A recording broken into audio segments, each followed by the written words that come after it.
is an important question. Okay, now if I understand the question correctly, everybody just observe this.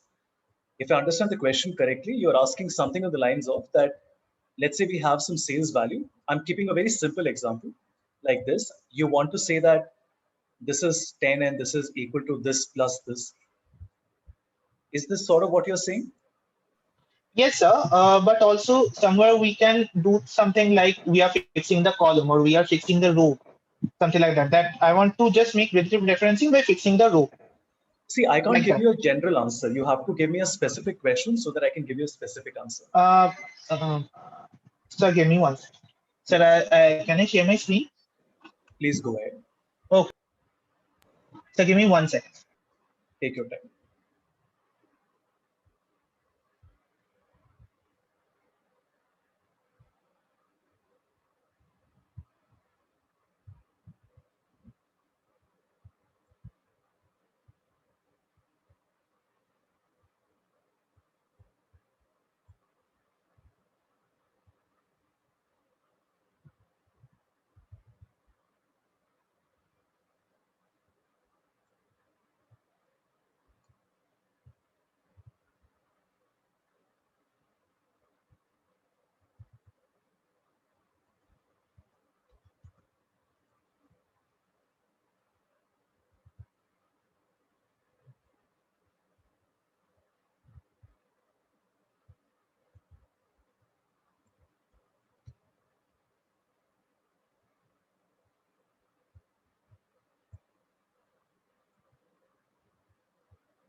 Sir, is my screen visible? Yeah. Yes, sir. 1 second. So, for example, this is the balance sheet for Reliance, and I wanted to do a vertical analysis for this.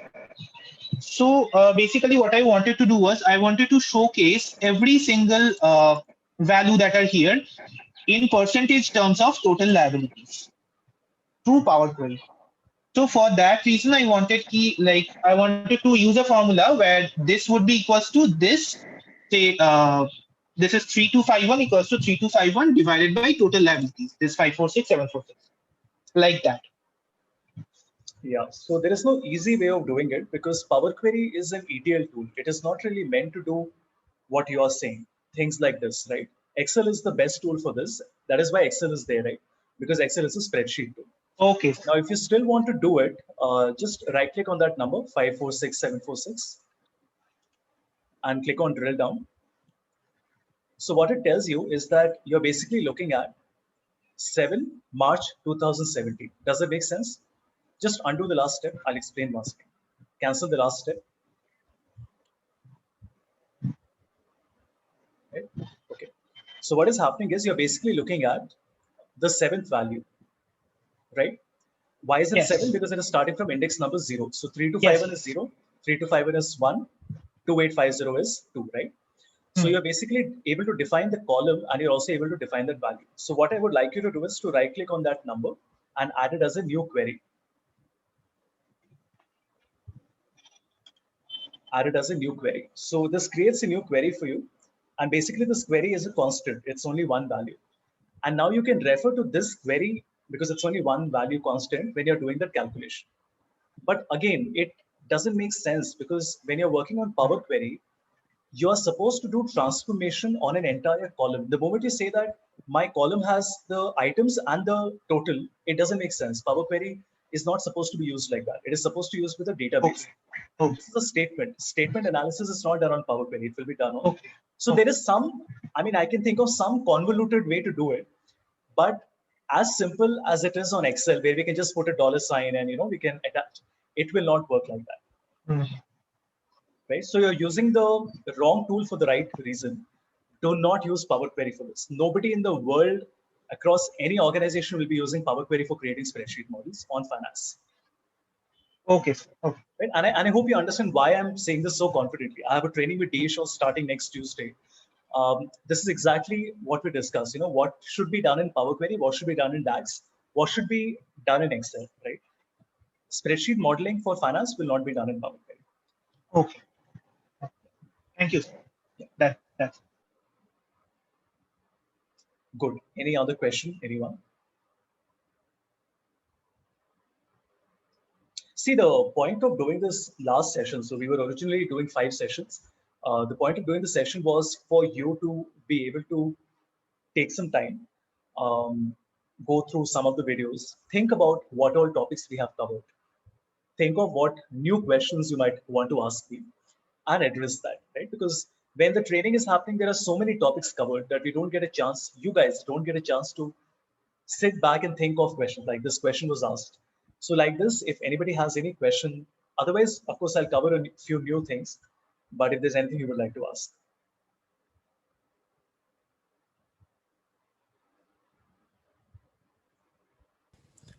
Sir, can I ask one thing? please. Sir, when we import JSON data format Yeah. from internet, is there a possibility to make it dynamic? For example, the headers get automatically locked. I was picking a data, but it picked up like March 2017, March 2018, March 2019. Now headers are locked. The moment I change the source file, the same code does not work, the M language that I've written for it. Can you show me the work that you Yeah, have done? yeah, sure. See, the Just thing is, it's very difficult to give an answer verbally. So if you right, show it, right, right. Just give me a second, sir. yeah.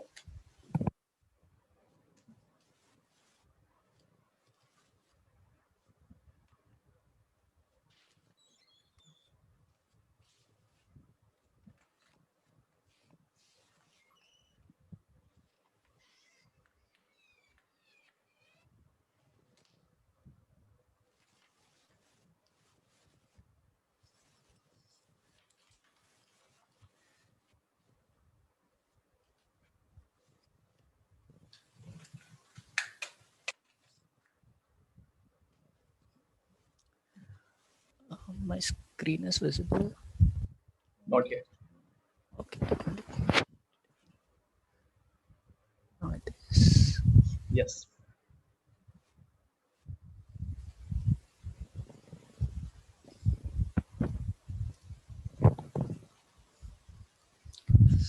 I have deleted. Just give me a second. Master data. Scripts. Let me pick any one from my own site. Results standalone. Any banking services company. Let's say HDFC Finance.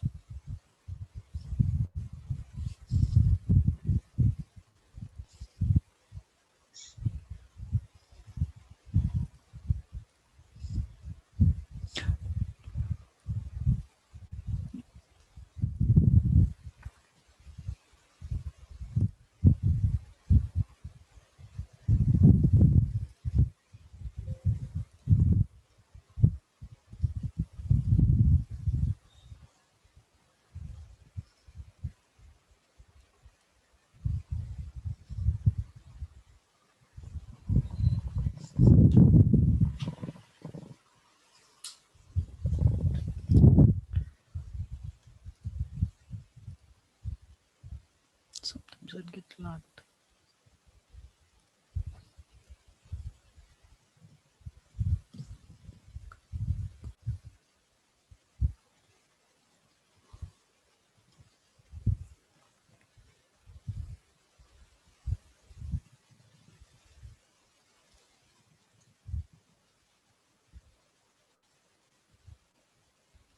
Now this contains only one record. If I have picked any other item, there might be 3-4 rows and each one having a row. Okay. If I click it, then it auto and then open and converted it into tables. Okay. Now, if you look closely, there has been a name added that other liability, open the other liability row. Okay. Have there been other tables? They could have been comma, comma, comma with Okay. all the row name. Now, if I have to make it dynamic, is there a possibility of making it? What does it mean? Make it dynamic. For example, let me change it. I have to close the Power Query editor.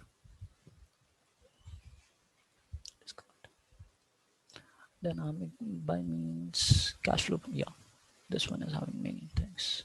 Better. from web.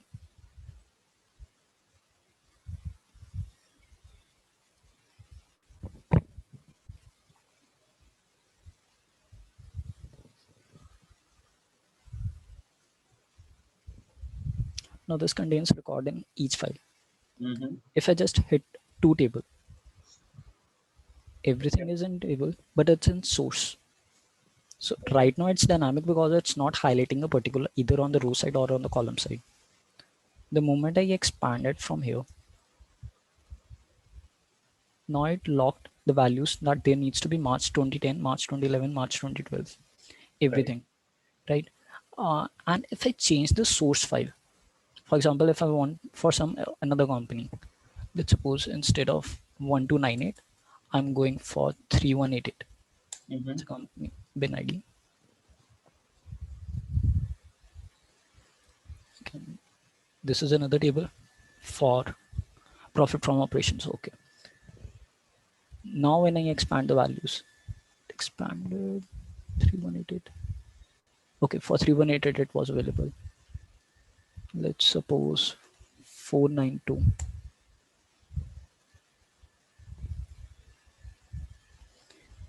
Sometimes it expands, sometimes it don't. Because there might, for example, here it comes at record, null, null, null. No, but maybe you don't need that value. No, see, this is you're taking it from the web, right? So there might be a lot of attributes that are not needed.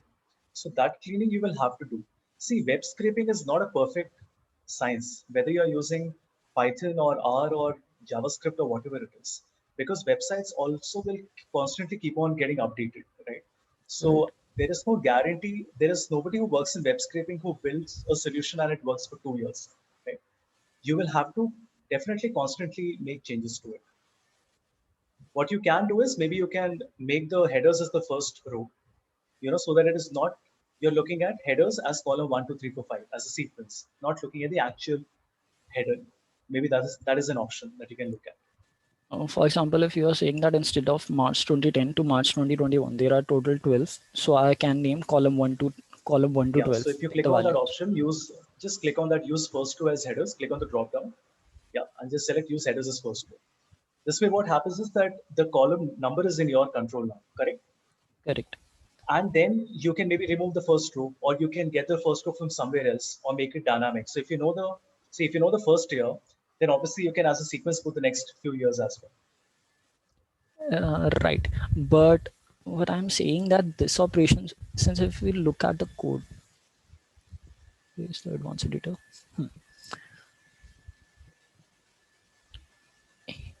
Here we have specified that there will be a value for hard March. coded, no? This is hard coded because it is Exactly. getting picked up as per the data that is already available.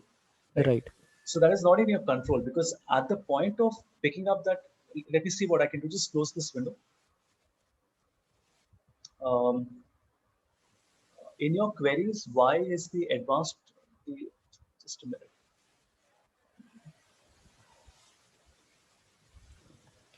Go back to the first step. Okay. And go to the second step now. Yeah, just click on the expand button manually. Just a minute. So basically what is happening here is these are the columns that are available, right? Right. Now, this step will be the same, as in you're clicking on the expand button, but it will only pick up those columns that are available here, because this is the list of columns available, right? Right. So you can't make it dynamic in the sense that but I don't understand. So what is happening next time if March 2010 is not there, you're getting an error, is it? Right. For example, if I'm picking any company ID, I do have the different, these are the IDs, stored IDs for different companies. I do have it. All right. Now, if I manually just change the DIN ID, for some companies, the data starts from 2015 itself. I get that. Okay. So what is happening? You're getting an error, right? Right. So what happens if it's an error? Let it be an error. In any case, you're not using. You can always remove the error later, right? Rather than fixing it at the source level, why don't you fix it post getting the data? Actually, I wanted to automate this process. We are automating it. No? Fixing the error later is also automation, isn't it? No, Basically, you are removing the columns. Removing the Remove the columns, or maybe doing a find and replace and converting it to a zero, whatever it is, however you want to treat the errors that you're coming in. Right? Let me check once. Hold on. Just a minute. So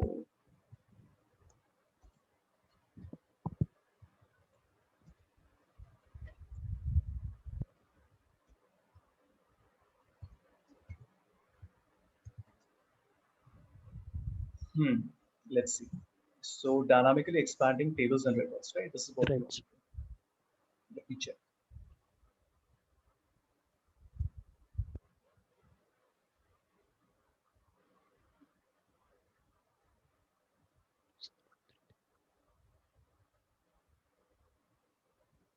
Give me 1 minute, okay? Yes, sir, Just check. please.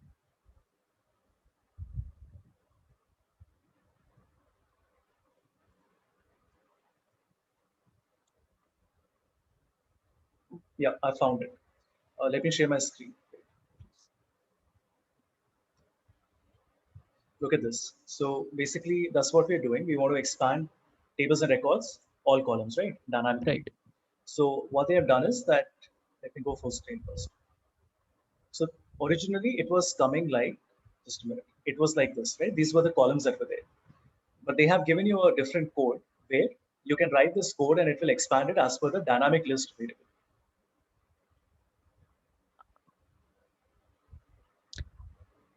Actually, I tried this video, but there is a issue because it's reading it as a table, and sometimes JSON file is not getting read as the table because each row is having separate table embedded in it. Then you will have to make multiple queries maybe. Multiple queries. Okay. That's one option. Have you worked with parameters? Not in Power Query. Yeah, so maybe you can use parameter, like here also I can see that there is a parameter. Maybe you can use a parameter so that there is a separate query created for each parameter.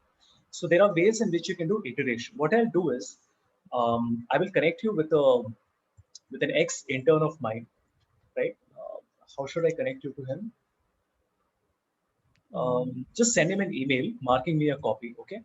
And he is working with ABB Hitachi right now, but he's from finance and he's very good with this. He'll be, because I don't have the amount of time to sit down and search for all this, so he'll be able to do it for you. Just a minute. Sure. I'm sharing it on the chat window, right? Send him an email, mark me a copy in CC, just say that, hi Sanjay, Havish introduced me to you. This is the question, can I connect over 5 minutes over a call, right? Sure. And then if I'm available, I'll also get on that. Yes, sir. That would be helpful. Great, good question. What else? That's it from my side. Anyone else?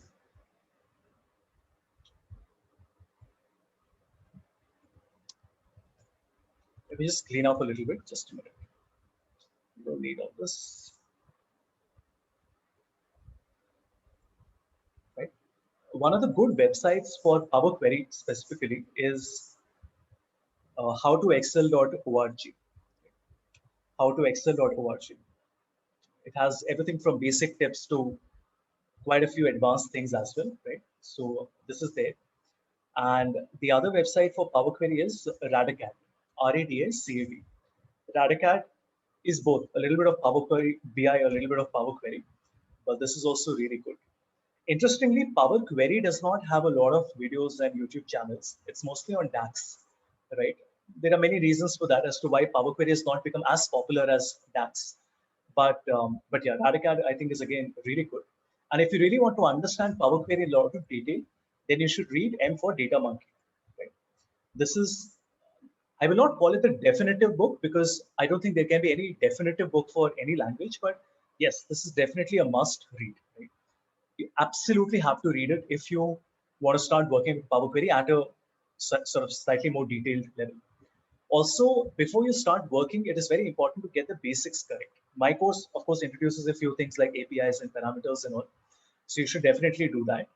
But that is not enough. You have to do much more than that. And I think this book will also give you a lot of different ideas as to what is the capability of Power Query. And it's very nice, when you see that, oh, other people also have the same questions and the same problems that I do. Because sometimes we feel, am I making a mistake? Am I not doing it properly? Am I spending too much time? And when I read the book, I realized that, oh my God, I was not wrong. It is that everybody has the same issues, right? That I do. Everybody has the same questions on their mind. So this is something I strongly encourage all of you to read. Okay? And Kenpas also has a channel on YouTube, so maybe you can follow that. Even though his content recently, I think, has been mostly on Excel and Power BI, not just specifically on Power Query, but let me still check once. Just give me a moment. So he did a lot of these sessions with, one second, Power BI, Power BI, Power BI, AI, instant diagrams, process mining, VBA. Look at this one. So Power Query recursion, right? This one. So how do you do list or generate and list or accumulate? Right? This is quite an advanced topic. It is not the answer to your question, but I'm just saying that, so you have to build a skill to be able to search for the right content. Now, obviously, some of this will come from experience, but it is not experience in terms of number of years. Just because you have spent 15 years working on Excel doesn't mean you will naturally become better at it. If you notice, I took a session with Indian Oil today, people with 15, 20 years of experience, senior managers. I did 2 sessions with GSK today, right? GSK, again, these were customer excellence heads and sales managers and category managers and, all sorts of different marketing teams. And they all have silly questions or, questions to which I was able to give an answer immediately. So my point is that don't say that, no, with age and with years of experience, I will become better. Of course you will, but then that is a very gradual shift. If you want to accelerate, then you have to start watching YouTube videos, right? I mean, the quality of content you find on these webinars and these sessions that happen, right, is absolutely fantastic. And the other thing you should do is there's something called Channel 9. I don't know if you've heard of it or not. So Channel 9 is videos for developers, right? And it's a Microsoft community site, has been around for a very long time. And it's one of those things that people don't bother to go through. I don't know why. But here, let's see if we have something related to Power Query or not. There's nothing related to Power Query. How is that possible? No, it is there. Okay.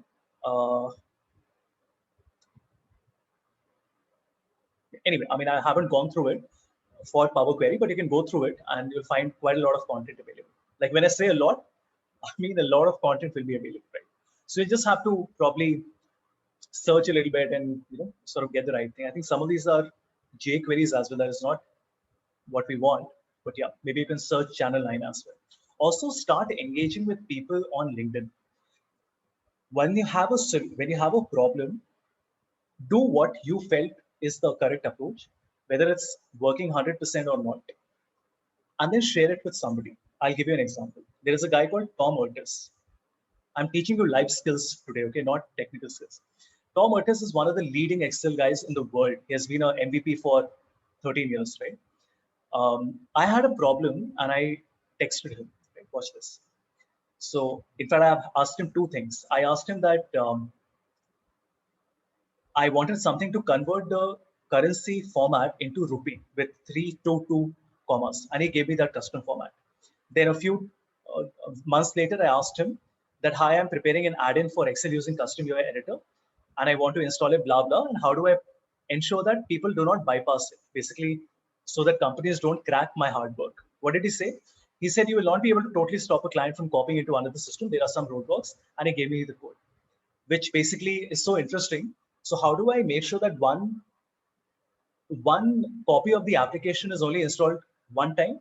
Because it is mapped to the hard disk number of that individual. So if you notice, we are checking the hard disk number. It's the VBS. The reason I'm showing this to you, everybody, is to tell you that you have to engage with the community, right? You cannot be in that shell of your company. Your company is also a shell, right? Because what they are good at, they're very good at, but they don't know what they don't know, right? And there will always be other people who are good at it. So you can't restrict yourself to your seniors and your peers. You have to start engaging. And that's why I'm showing all this to you, to tell you that I do the same thing. I'm not just lecturing all of you. This is what I do. There's a guy called Keyur Patel, who's one of Microsoft Excel's leading guys. Okay, he's the principal program manager. I reached out to him recently. So I've started a podcast. So I reached out to him recently saying, hi, Keyur, I've started a podcast and I would like to invite you. Even though he hasn't, I mean, he replied, but he hasn't given a confirmation. But he said that, let me check with the Microsoft team and see if we can do that. So this is not a one-day task or a one-weekend task. This is something you have to do over a period of time. And many times people will not give you the answer. I don't know how many of you know this female called Ruth. So Ruth Ruth Martinez runs a channel called Kerbal for DAX. And I had some questions that D. Shaw had asked me. And I went to Ruth and I said that, can you give me the answer to these questions? So I asked these questions. I said, hi, I have a few questions for a client project, Power Query and visualization, and I need a one-line answer, something related to SAP integration and encryption and AWS. She very politely said that, Havish, none of these questions are a one-line answer. So my point is that engagement is super important. You have to help others. You have to, of course, read a lot, but speak to the best people in the business. Go to forums, read what others are writing. Like if I ask you who are the 3-4 top guys in Power Query in the world, you can't say that I don't know. You have to know. You're supposed to know these things, right? Because once you know who these things are, then you'll be able to follow them. You'll be able to follow their posts. You'll be able to follow their blogs. Things like that.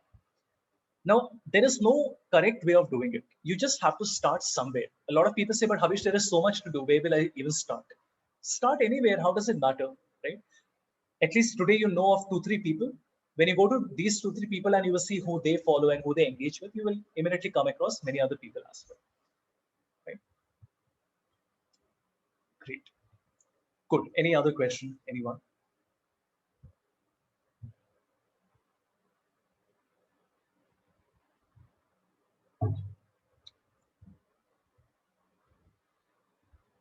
Okay. So we have done, let me just go back and check what all we have done so far.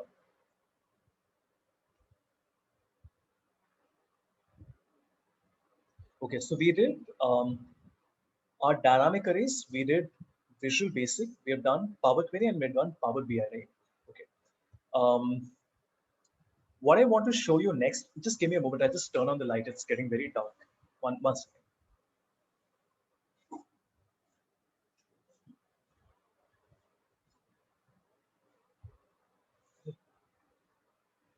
Yeah. So I was thinking of showing you a little bit of Tableau as well. Only if you guys are interested, right? Because now that we have done Power BI, I thought it would be a good idea to see how to create the same visual in Tableau and what are the points of distinction between them. So just give me a yes or a no if that's something you would like to cover, or if you have already done it and you don't want to cover. Either way.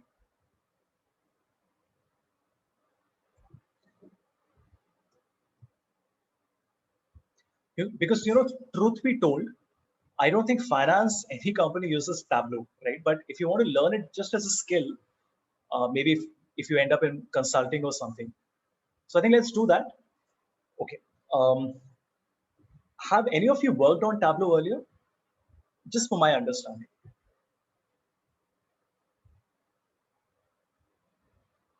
Anyone? Okay, I can see one yes. All right. Okay, now let's be clear. Tableau was the market leader for a very long time. Tableau came in 2003, and this originally was an academic project where they started creating visuals, and then it became very popular. But Tableau came at a time when there really was no need for visualization, in the sense that the market was not saying that we want something related to visuals, right? So it was a very early starter. And then over the years, there was a lot of competition. IBM Cognos was very big at one point. And the interesting thing is that if you look at these old tools like Informatica, and if you do a image search, you will notice that at one glance, it might seem almost like Power Query, or like Nine, or like Alteryx, right? If you look at, let's say, IBM Cognos, you will see that IBM Cognos, again, it's almost like Power BI, right? And these are things that were there, like when I was with Record in 2009, 2011, we were using IBM Cognos back then, right? So it's not that these things are new. They have been around for a very long time, tree maps and packed bubble charts and all of this. It's just that now it has become much easier and many more people are working on it. Earlier, only the IT team or the analysts would work on it. Now, everybody is supposed to learn these tools. Is Tableau important? I don't think so, to be very honest with you, because especially if you're in India and if you're not really working with some very large MNCs with global presence and international clients, I don't expect that you will ever be working on Tableau. For example, I work with a company called Cvent, which is, I think I mentioned it earlier. So Cvent is the world's largest SaaS company for event management software. I told them I've been doing trainings for them for a while, and I told them I want to do Power BI for you. I was doing Excel and PowerPoint trainings for them. They said, no, no, no, we use Tableau. And I realized why, because all their work is international, right? So internationally, people don't have a problem of paying money, right? Organizations are willing to adopt new software and pay more money, pay a premium. That's one factor that if you're working in India, also in finance, I don't think Tableau makes any sense. But I think as a skill, it's important because Tableau is not going to go away anywhere. And I think all of you know that Tableau is now a part of Salesforce, right? Which means that definitely at some point, learning Salesforce or being acquainted to it is going to become important. So it's important to know how Tableau works, right? Now, Tableau has a free version, which is called Tableau Public. Anybody can download it, but there's a big catch. The catch is that you cannot save your work on your computer. You can only save your work on the cloud, on the web. And if you save your work on the web, your data will also become public, which means that, let's say you're working with some financial data from Money Control or Equity Master. That is in any case public data, it doesn't matter, let it become public. But if you're working with confidential client data, you cannot use public because the data becomes public. So Tableau Public is only used by students and people who are learning, journalists, anybody who's working with open data basically. The paid version is called Tableau Desktop. So it basically has the same name, right? So you have Tableau Desktop. So I'm working on Tableau here. I have the paid version for which I pay 56,000 per year. Basically, I'm paying $840 per year, right? $70 per month. And what that gives me is two things. Number one, it gives me Tableau and it gives me something called Tableau Prep. In one line, Tableau Prep is basically an alternative to Power Query, right? So if you look at it, Tableau Prep has this interface like this. Do you see what we're doing now? We are selecting 4 regions. I'm doing a append. Like in the example, I told you how to combine data from a folder. After that, we are doing a renaming. I'm doing a merge. So I'm doing a left outer join. I'm also taking my returns data and I'm basically doing some data transformation after it. This is how Tableau Prep works. So I have it. I haven't installed it. I don't work on it. All my work happens on Power Query. Tableau Prep came very recently, I think in 2018 or 2019, 18, I think, as a competitor, because a lot of people said that Tableau is not good at data cleaning. And the problem is that data is never clean. So they had to come up with a parallel tool called Tableau Prep. Okay, now let's work on Tableau. But as students, you can download Tableau for free with your student account. So you just go to the website, put in your student ID and some proof of the fact that you're a student and you will get it. Okay, now I'm working with the same file on which we work with Power BI. So if I go back to the folder, this is the file we work with that says data, right? So I'm working with the same file, everyone. And just look at the interface and try to see how it is same and how it is different. On the left side, we have different types of files. So I can select different files here. These are different types of database server, basically, right? So I have all the common ones. So I have AWS, Google Cloud, even Microsoft is there, right? So I will have IBM databases, Google Sheets, right? OneDrive, right? So everything is there. More or less similar to what Power BI offers in terms of connectors. We will connect to an Excel file, right? A single Excel file, and I will select my desktop where I already have my file with me, and I will select my global superstore data. Right? Now, in the first window, let's just identify what all is happening. Can you make any modifications to the data like we do in Power Query? Not really. I mean, just a few small things. For example, in the data, you notice that I can hide the column, I can rename it, I can give it an alias. An alias means a nickname. I can change the name. I can create a basic calculated field, sort of like a DAX measure, but not that difficult. Like if I just want to do profit divided by sales, something like that. I can do a create group, split as like your text to column, and describe basically just gives me some information about the column. That's it, nothing else. In addition to this, you can also do a merge and you can do an append. So append here is called a union. Union basically means that you want to combine multiple files like we did with the folder. But it is not as detailed as you will get on Power Query. There is also a very nice tool that is called Data Interpreter. So what happens is that if you have an Excel file, which has some blank rows, some blank columns, there are some missing values, the data is not clean, data interpreter can clean it. So it is an AI tool. It's very, I mean, there's no guarantee that it will work, right? So it's very finicky. Sometimes it works, sometimes it doesn't work. You can give it a shot. Like right now, my data is already clean. So clicking on this will not really make any difference, right? As you can see. Okay, now let me just turn it off.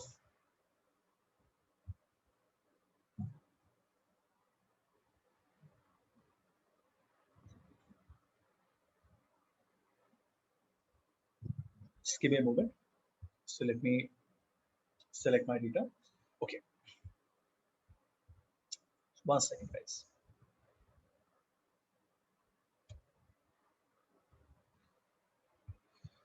Okay. So we have our data with us, which is my orders compact data. And there are a few other things that I can do in this interface.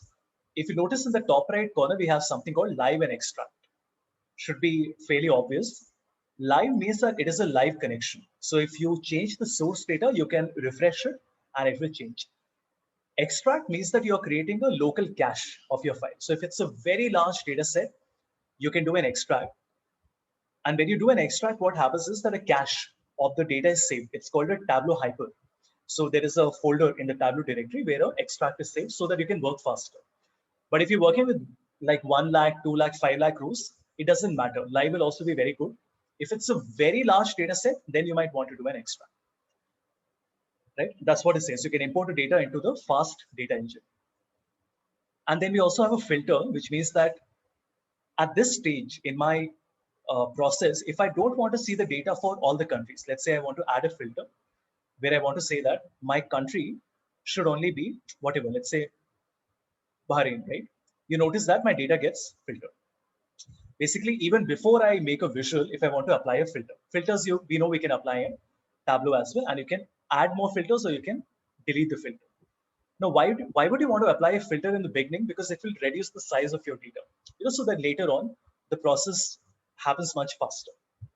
I click on sheet, and the interesting thing here is that a lot of shortcuts that we use in Excel will not work in Power BI, but will work in Tableau. For example, if I do control page up, page down, I can move between sheets.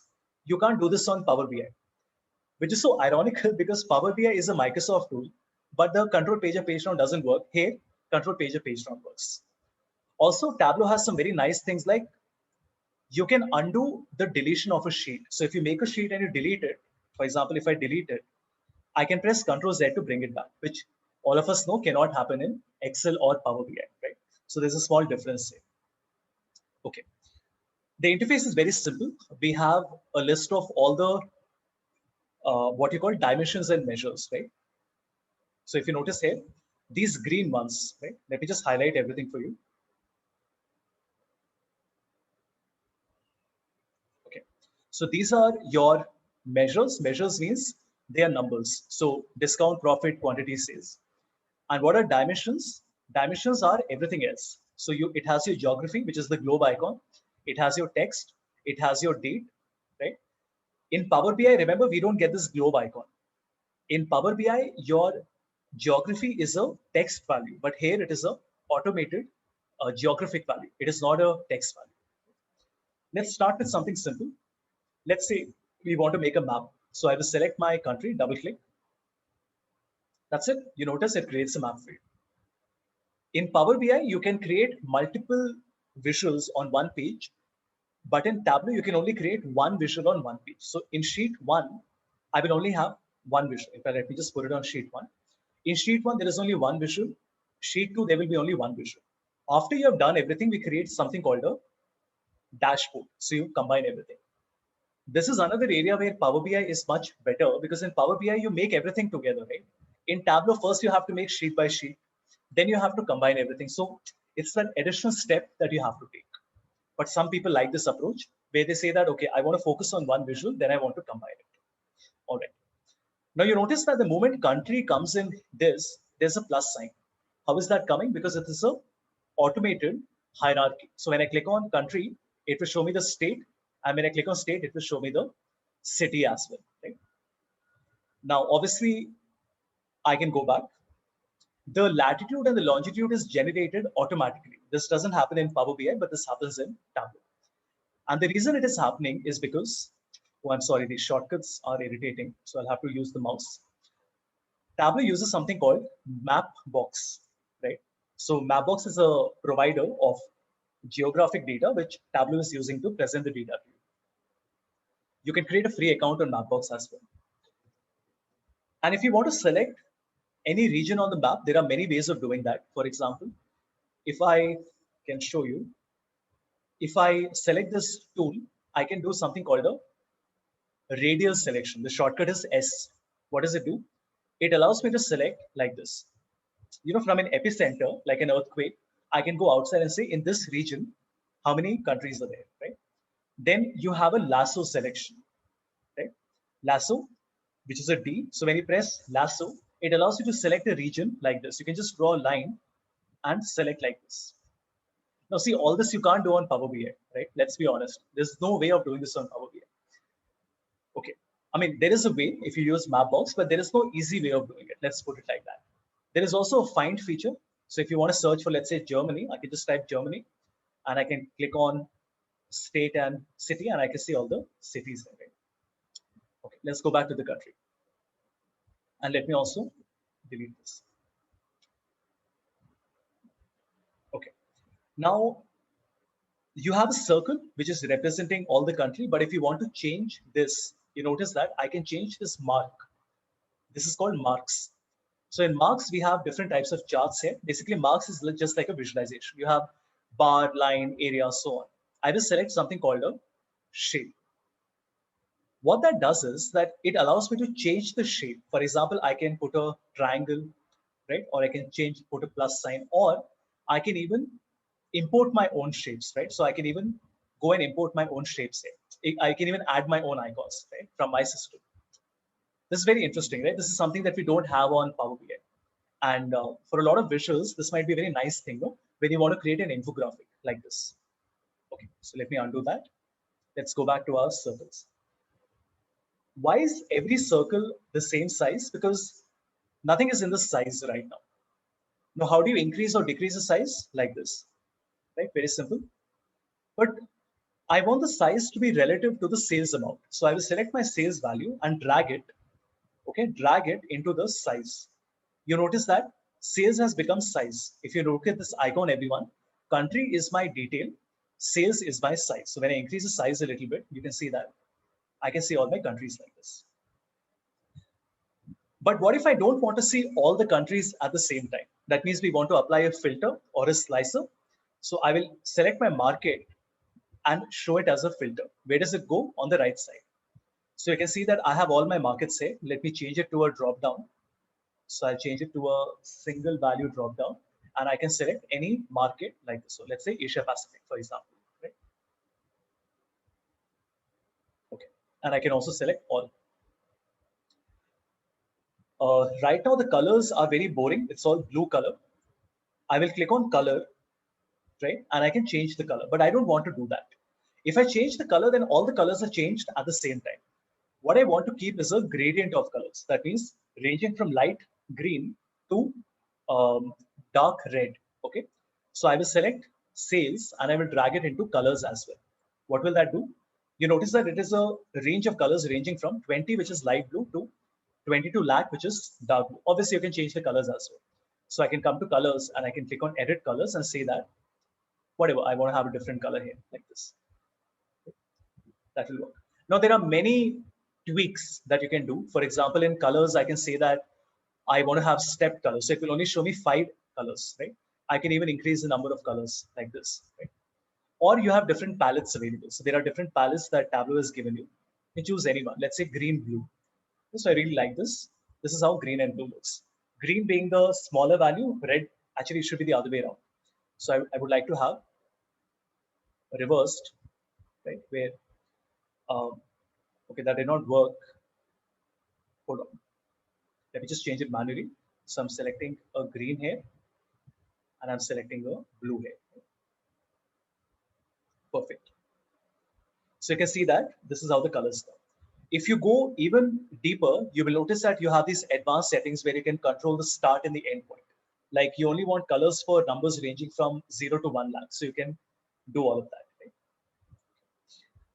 Okay, any questions so far? I think I've covered a lot before we continue.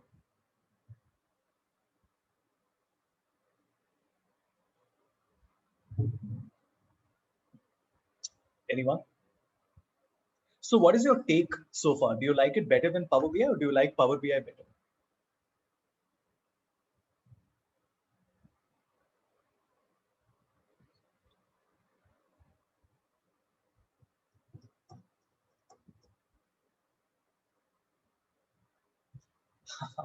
Yeah, I know. So Tableau does seem more exciting. It's much more, the word I use is fluid.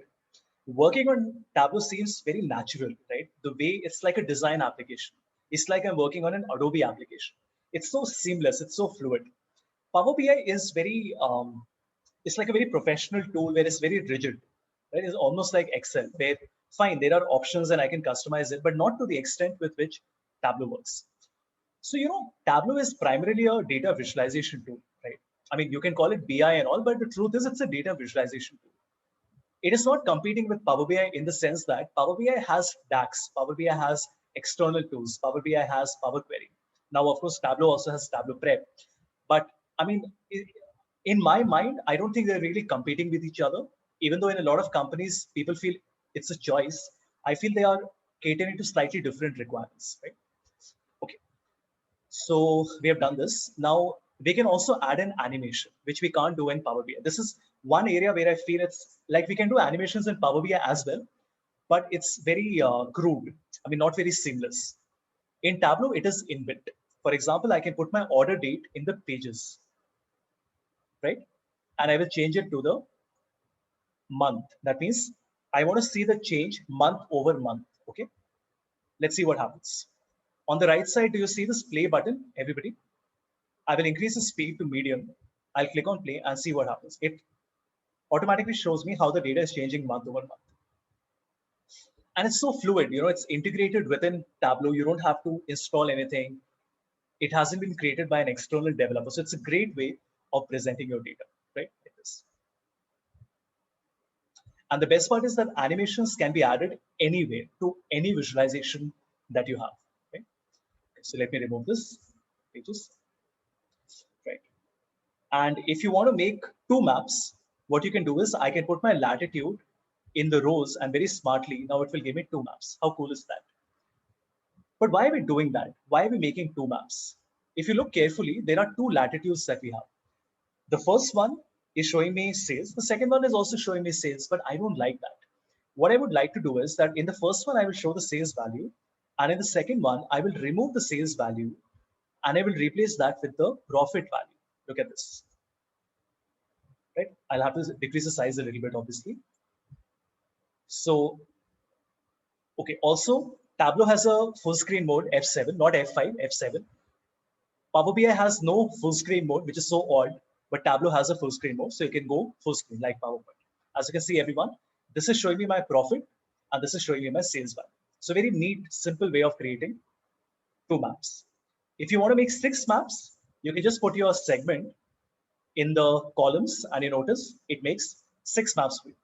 Like it's so seamless. Like imagine doing this with Power BI, you have to make maps and align it and all of that. It just works, right? It just gets the job done. Right? So I can see in the top row, I can see 3 segments for Africa, sales value, and in the bottom row, I can see the profitability for the same states in Africa. Any question, anyone so far? So I hope you're getting the hang of it. These are called pill, like a medicine pill, because it looks like a pill. Obviously, as an advanced user, there are many other things you can do. So if you double click on it, you can see the, sort of the field code that is coming behind it, right? Like this. Okay, let's do one more and let's do a calculation now. That is something I would like to teach you. How does calculation work in Tableau?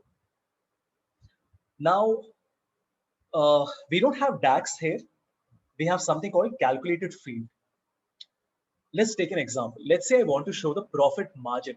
So the first thing I will do is I'll keep my sales and my market, and I will increase the width I will also say data label. So I want to put my sales in my label, and I will also put my profit in my label. So basically showing you both the sales and the profit. So far, so good. But I would like to see the profit margin as well, right? Now, remember in DAX, I told you that profit margin would be sum of profit divided by sum of sales. We are doing something very similar here. So I will say analysis and create calculated field. So in analysis, create calculated field, we will call it profit margin. Now, interestingly, you don't start a formula with an equal to sign. It's not allowed. It is not how formulas are written. I know it's very odd because we are so habitual to writing an equal to. In Power Query, we have equal to. In Excel, we have equal to. In DAX, we have equal to. In Tableau, you do not write equal to. If you do it, it will not work. You just start writing. So I will say the sum, okay? You see these other functions, running sum, window sum. These are things that are specific to Tableau. You can see all the functions there. Some of these we know, like if, else if, but some of these are new. For example, look at ln. ln is not there, right? Power, okay, power is there. Then these regular expressions are also there, which is very powerful for data cleaning. Then you have these script functions. Script are used when you connect Tableau to R or to Python, right?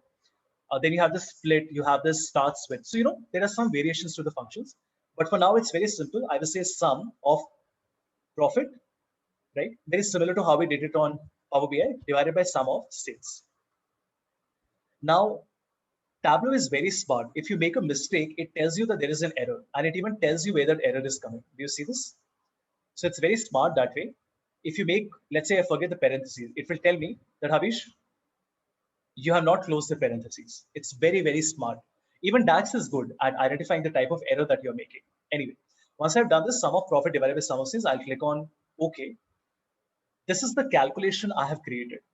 How do you know that this is a calculation? Because if you notice carefully, there is an equal to sign before the hash. That means that it is not a field that came from the data, it is a calculated field. I will keep the profit margin in my label, but this is not a percentage right now. So I just click on profit margin. I will click on format. And then in the format, we will say that we want to change it to a percentage, right? And once we have done that, it should become a percentage like this. Here, if you notice, it says AGG. Basically, it means that it's an aggregation of the profit margin. Right? Again, these are more advanced topics. I'll not get into that. But yeah, any questions on this?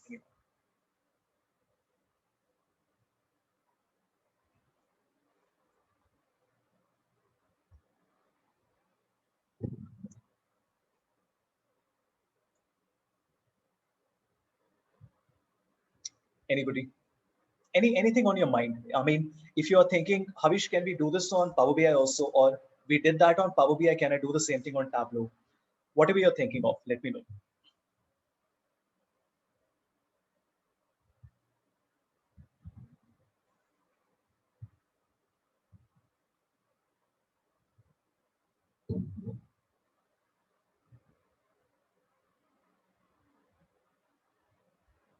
All right, let me show you something interesting now.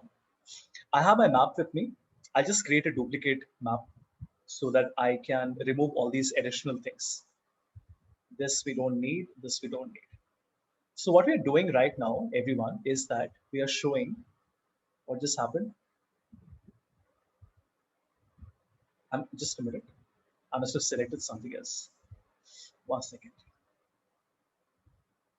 Okay, sorry, segment has to be removed. So I'm just removing this filter from my map. So it is currently showing me all the states, which makes sense, right? But what I want to do is that I want to see the map on top of this. Remember, we did the tooltip in Power BI, which was a chart on top of another chart. Exactly what we are going to do here as well. Okay? Very simple. I will click on label. I'm sorry. I will click on tooltip, right? I already have my tooltip. So currently, what is it showing me? Market, right? Profit, sales, and profit margin. Below this, we will say that I will insert a tooltip. And what is that tooltip? It is coming from sheet number 1. What that will do is, when you take your mouse, it will show you the map like this. Actually, it should be sheet number 1, 2. My mistake. Let me do that. Let me change that to sheet number 1 and 2.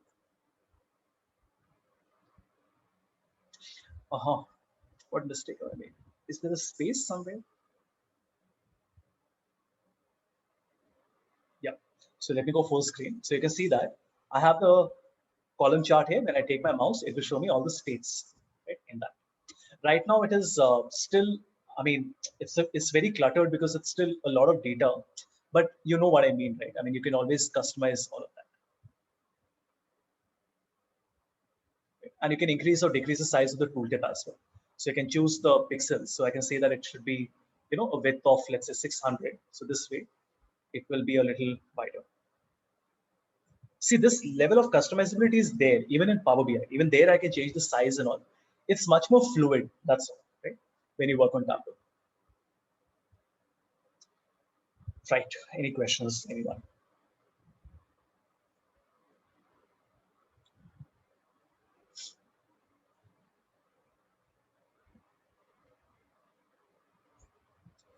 Right, so far so good.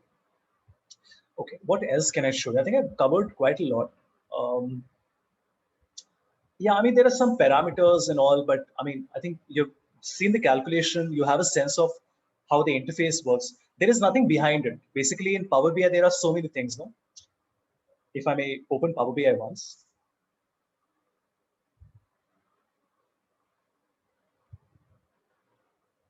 You remember in Power BI, we have so many different windows. This is one window. Then the report window is there. We have the data window. We have the modeling window. Then we also have Power Query, right, which is completely almost like another software altogether.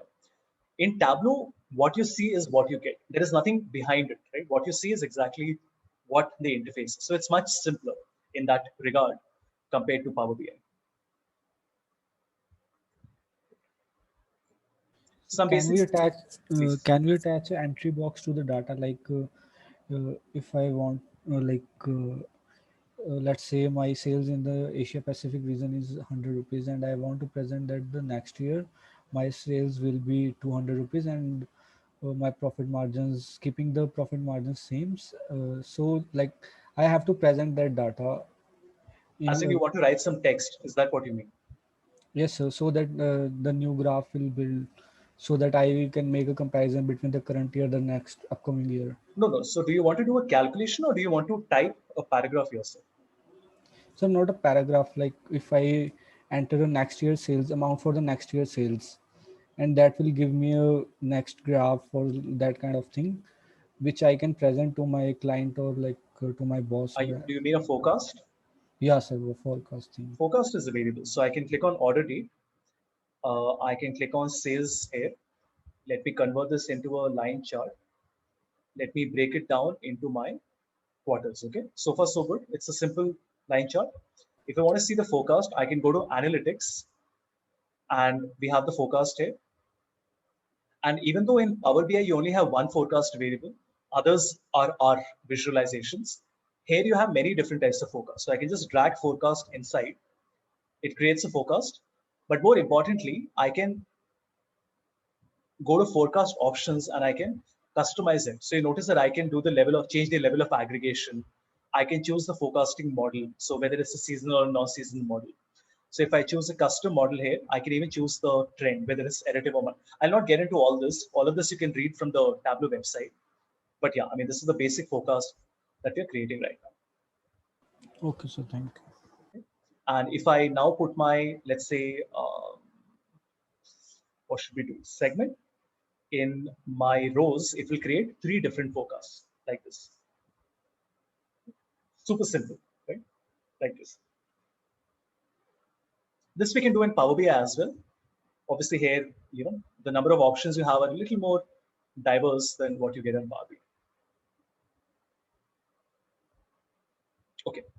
Now, a lot of you must be remembering these beautiful visuals that you see on Tableau. If I can go to the Tableau public gallery,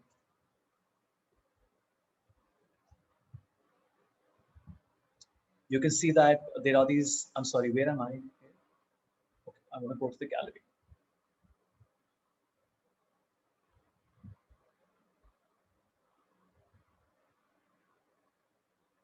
So you can see that it doesn't even look like it has been created on Tableau, right? It looks like it's a design, right? Like you created it in Adobe Illustrator or Corel Draw. Like this is very kiddish, doesn't look good, but some of these are fantastic, right? And this level of flexibility that you have, like something like this, I guess I can make on Power BI. Even this is not possible. All this I can't do on Power BI. It will be not even next to impossible. It will be impossible because Power BI doesn't have this level of flexibility. And the more you go through them, you will see that there are these beautiful visuals. Look at this one. It's absolutely fantastic, right?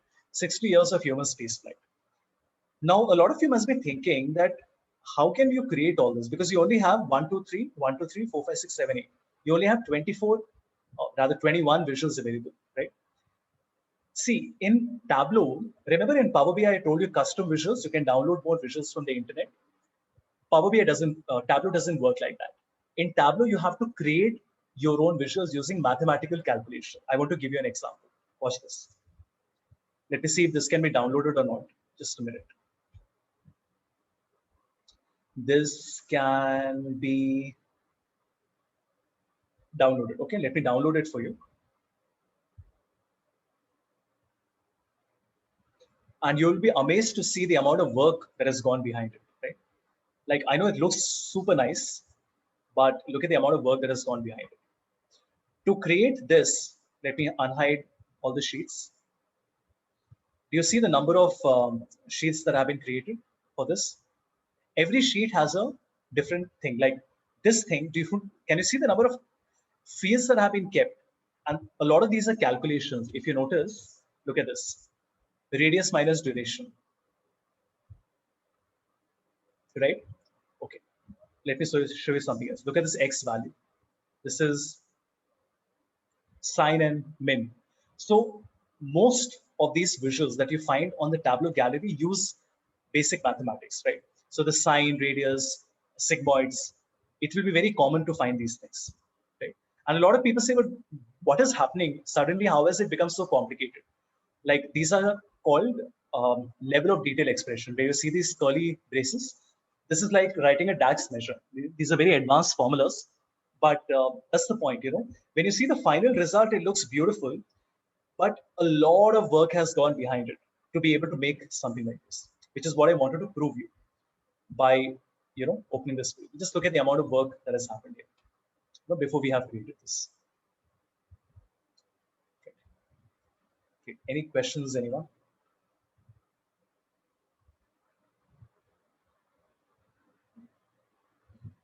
So this is getting plotted because I'm basically plotting my X and Y value coordinates. That's how I'm able to plot it.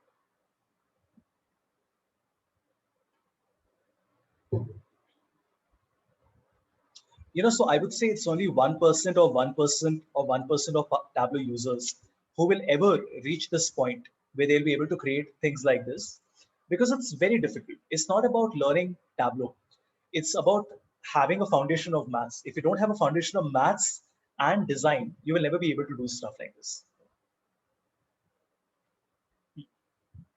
So that's the trade-off, right? Tableau seems very nice when you look at these visuals. Let me just show you one more. Tableau runs this competition called Iron Viz every year. In fact, this year's version is running right now. Let me show you the previous winners. Just look at the quality of these dashboards. Okay. Absolutely fantastic to see all this. Look at this. Amazing, right? And that's the thing. You have these amazing dashboards created. Some of them are simpler, some of them are more advanced, but they have been doing it for about 10 years now. And you can see the quality of dashboards that have been created.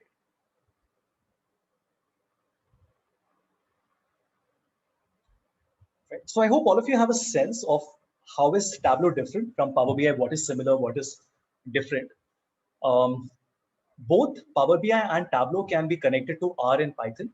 So in Power BI, we know that it is inbuilt. So I have two buttons there for R and Python. In Tableau, you can set up a server. I don't know how many of you work on R, but basically you have to go to server and you can, even I don't remember, just give me a minute. Because I don't do this very often.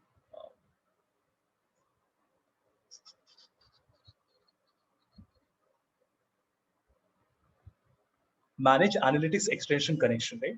So you can go to manage analytics extension connection, and here, like I have I have R installed on my system. So I have R serve installed on my system and tab py, right? So basically both Tableau and R have libraries that allow you to connect it. Now, why would you want to do that? Because you can use the power of R, right? And create a visual on Tableau. Let me just give you one example. So Tableau with R visual. Okay.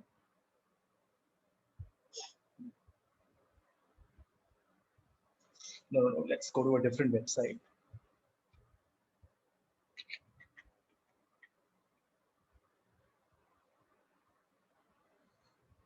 Yeah, so this is where you're using these functions, the script function, which I showed you earlier. And this is how we write it, basically. So we write script underscore real. So what happens is that, do you see these two lines, everyone? This is being run in R, right? I don't know how many of you work on R, but this is how we are running two arguments in R. And then you are showing the result in Tableau, basically. Right? So you have to install this package called RServe. Once it runs, then you can connect it. Anyway, all of this you can find on the internet. I just wanted to tell you that it is possible. In all likelihood, I don't think any of you will ever need to work on R or Python and connect it to either Power BI or Tableau. But it's good to know, if you had asked me 5 years back what I would be doing today, I would not have known, right? Just like that, if you ask me what will I be doing 5 years later, I don't know. Maybe I will become a pure data scientist. I don't know what will happen, how I start using new technologies, and what my clients will start to use. As it stands, Excel and Power BI are not going away anyway. But I don't know, there might be some breakthrough in AI and ML. There might be a shift that we see in organizations, like we have seen shifts towards Power BI. Maybe another shift will happen. We don't know. Right? So, just be prepared and keep on learning a lot of new things, and don't learn it completely. Just like, am I an expert at using tab with R? Absolutely not. I'm just a beginner.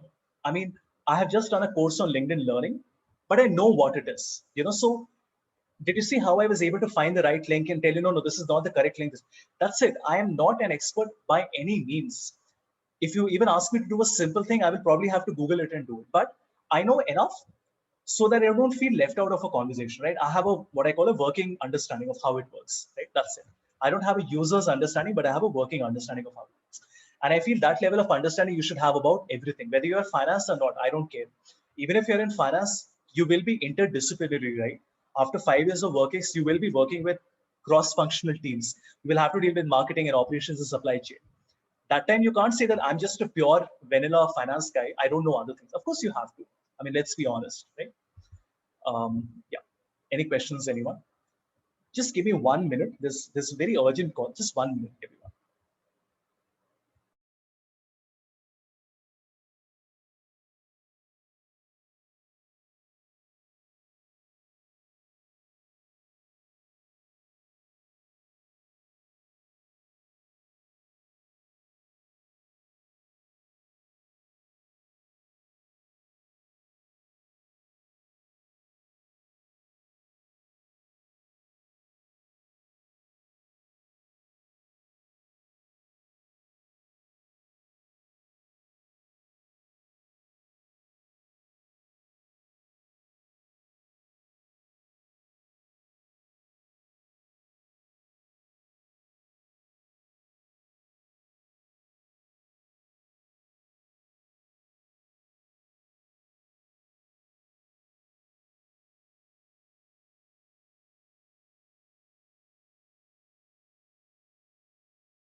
Hi everyone. So good news. I've just won a very big contract. So you know Shriram College of Commerce, right?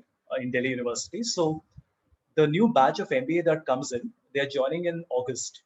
So in July there is their orientation, and EY does a 72 hours program for them, right? For the batch. So basically 2 batches into 36 hours. So EY has been doing it for a few years. So this year I bid for it, and we have won it. So basically I got a call from the professor that we have to sign the formalities and all. Yeah. Anyway, I'm sorry. Please go ahead, ask your questions.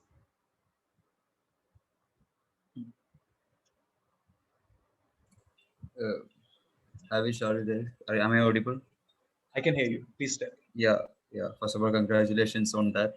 And the thing I just wanted to ask is, can you show us an example that linking a live data set to Power BI, which is getting updated regularly, something like a COVID data set or something, so we can do the live analysis whenever we want. I'm not sure what you mean by live because everything is live. When you click on refresh, No, it I will mean get actually, I mean that suppose if there is a data set in internet like which is updated regularly, like the COVID-19 cases, day by day. no, that is not possible. So that is called a streaming data. That is only available with a paid account of. I mean, I do have the paid account. Let me explain what this is. So streaming data, Okay. Power BI. I'm sorry, not this. So if you want real-time streaming data in Power BI, you need to have either the Pro or the Premium account. I do have the Pro account with me. But basically for this, you have to first set it up. There is something called PubNub. Let me just try to find it for you. Yeah. So you can either push it using an API call, you have streaming dataset, or you have PubNub. So there are 3 types of real-time dashboards that you can create. I would not be able to showcase. I've neither worked on it. I mean, I've done it for a few clients, but then I don't have anything readily available with me. But you can see how it works. So basically, 1 million rows per hour. That is the throughput. That is the maximum bandwidth that it allows. Basically. This is all very advanced stuff. This is all IT stuff. This is not what data analysts would be doing. This is actually not my job. I have worked on projects where I have helped them do it. That's why I know about these things. But then I'm not the person who will be setting up the infrastructure and running the API calls and things like that. This is for the IT team to do. So you're asking the wrong person on this. Right? But I'll still share the link with you. You can have a look at this. Yeah, sure. Good question, but then it's not an easy answer. I mean, if you want to read it, by all means, go and read it. But let me very clearly tell you, this is never what you are expected to do. Sure, it doesn't hurt for you to have a little bit of idea, but yeah, I mean, you'll have to understand what API. I don't know how much you work with APIs. You have to understand how APIs work, right? And all of that. So yeah, like this, right? So like this is the values coming from a stream, and then I can push the data set. Good. Okay, good. Any other question? Anybody? Congratulations, sir. So, what are the different brackets that is used in Excel? For example, in formulas, we use normal circle Absolutely. brackets. Absolutely. What's the use I'll of show you. square bracket and curly I'll show you. brackets? I'll show you. Just a minute. Okay, so we have parentheses. We have our brackets. And we have our curly bracket or curly brace. Let's just call it curly bracket, this one. Okay. There's nothing other than this. There are only 3 of them, right? Let's see how they work. Parentheses, I think we already know. Any function that you're writing, you write parentheses. So if you're writing, I'm sorry, were you saying something? No, I was saying parentheses, right? Yeah, right. So when you do this, this is also parentheses when you want to control the formula.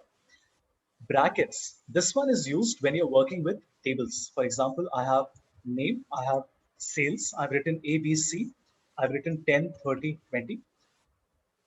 If I select the data and I click on insert table, right, which will become an organized table, what will happen is it will create a table called table 1, right? I'll just call it Kriya, just as an example.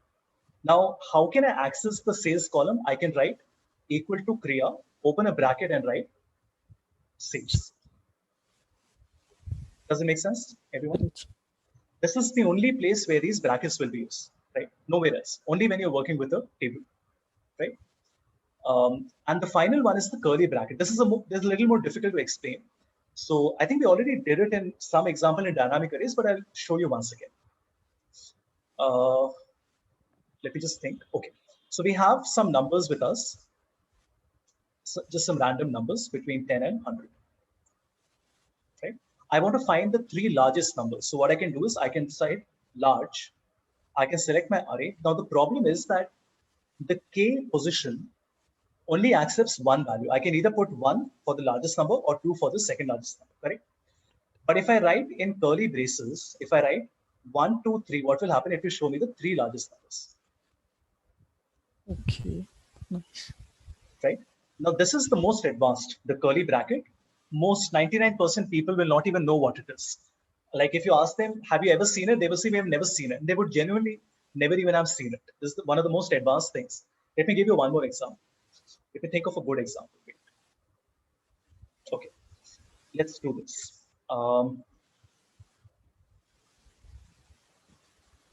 Okay, I have north, north, south, south, north, north, south, west, west, east, west. Okay, and then some numbers have been written here. So I'm just writing some numbers. It doesn't matter what numbers they are. So I'm just writing one and making a few numbers different. Okay, listen to my question very carefully. How do you find the sum of north and south together? How do you find the sum of north? What will you write? Equal to sum of? Filter the north array. No. Without filtering, obviously. Without filtering, how will you do it? Equal to sum. If What is the range? this Everyone, column is what is the criteria? North. And what is the sum range? This. It gives you 8. So far, so good, everybody. Now, the moment you say, Havish, can you show us north and south together? It's very tricky because how do I do that? Does anybody have any ideas how we can find north and south together? can we use some ifs? No. Sum if s means that there are two conditions in two different columns. I'm not checking two different conditions. Because if I say, let me just tell you why that will not work. If I say sum if s, because this is what a lot of people naturally feel. My sum range is this. They say, why can't I use sum if s? I say this is north and the same is south. Can anybody tell me why this is incorrect? Okay, so it will pick only those where n and s both satisfies. How is it possible? How can one cell be both north and south, right? It is not possible. This is an example where you can use a curly bracket to say that I want S as well. Now, what will happen is it will give you two results. Now, you can simply say sum, and this is a very smart way of finding a multiple input sum if. Right. And that n and s can be even given Dynamic. So you defined can in a take it from separate a cell. drop down or some. Absolutely, you can do that. So for a lot of advanced modeling that we do, the curly bracket are, they can do stuff that you cannot even imagine otherwise, right? They're so powerful. But then, like I said, 1% or 1% or 1% users will even know what it is. Now with dynamic arrays, this has become even more powerful. Even earlier they would work, but now with dynamic arrays, the scope is so much more than what it was earlier. I think this is I would call it a must learn, but I think what we did in the Excel training was a lot of good stuff. We did dynamic arrays, and I think that was a very important topic I covered. We did VBA, Power Query. That's a very good start. But yes, now since you have asked me, I had to tell you that yes, but you will not find a lot of content around this on the internet. Like even if you search for it, because not a lot of people work on it. Because I was only able to find using these brackets, one can create a table if value is being scattered. Yeah, so that's another interesting thing. So even though we don't use it like that, so if I want to create a table, I can say in curly bracket, right? This is a little bit like you create a table on or a tuple on R or a table or a list, whatever it is, what you're creating on Python or R. It's a little bit like that. So what we do is, if I want a value, I will write my value 1. Okay, let's just write north here. Now, how do I go to the next column? I will put a comma. I will say the sales is 10. Before this, let me also put the heading. So I'll say that region is like this. I hope it makes sense. Region is sales. Then come to the next row, I'll have to put a semicolon. So what will happen is it will give me 4 values like this. Does it make sense? Very simple. What does a comma do? It creates a new column. What does a semicolon do? It creates a new row. That's it. Now, a lot of you must be thinking, why the hell would we ever want to do this? But see, there are a lot of cases, no, because now this can be dynamic. I can write region, north, sales, and I can write N and S, and I can write I don't know, 10 and 20, and I can say that to create it, to create these values, which might not be in the format of a table. So maybe they have come to me in this format. Maybe it came from a different type of a file. Now, how do I convert this into a table? I'll be able to be smart and use something like this. So I can say that in the curly brace, I want to select this cell, right?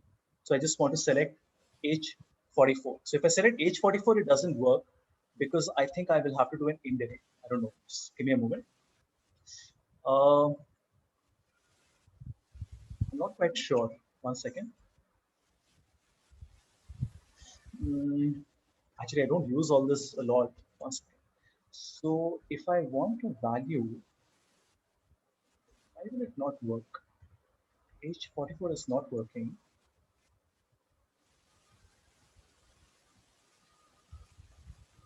Let me just think, just a minute.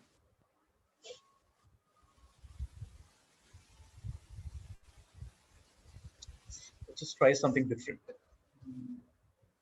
Oh, actually, I can't write functions in it. Oh, that's fine.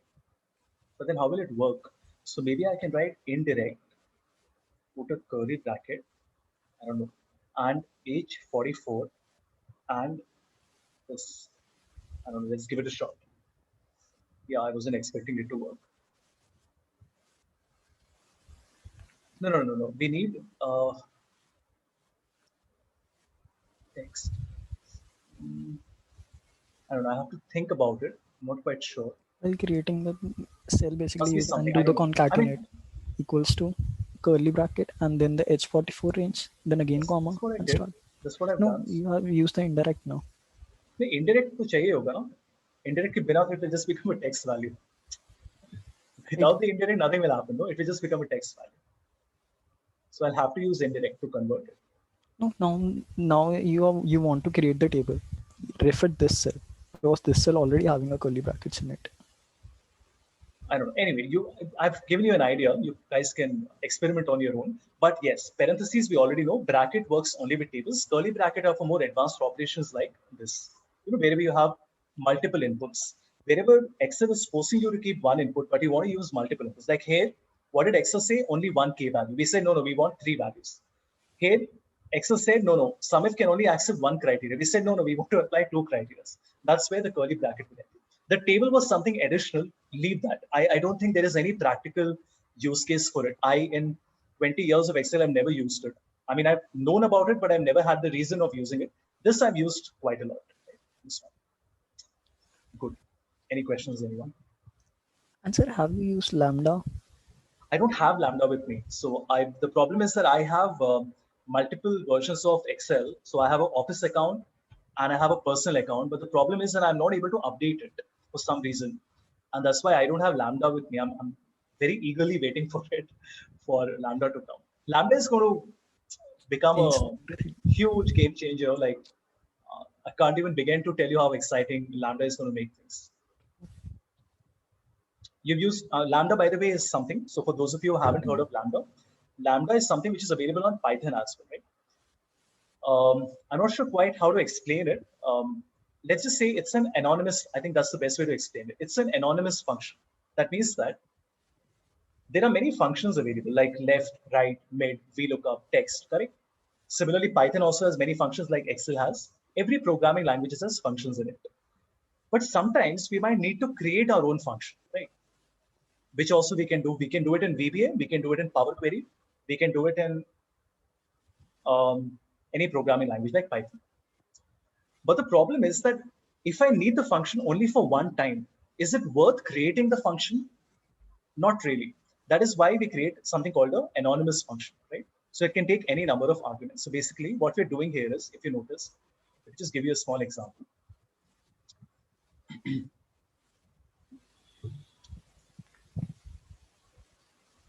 We are creating a function saying that x, okay, should be lambda a. A is nothing. A is just anything that you want to write, you can write it.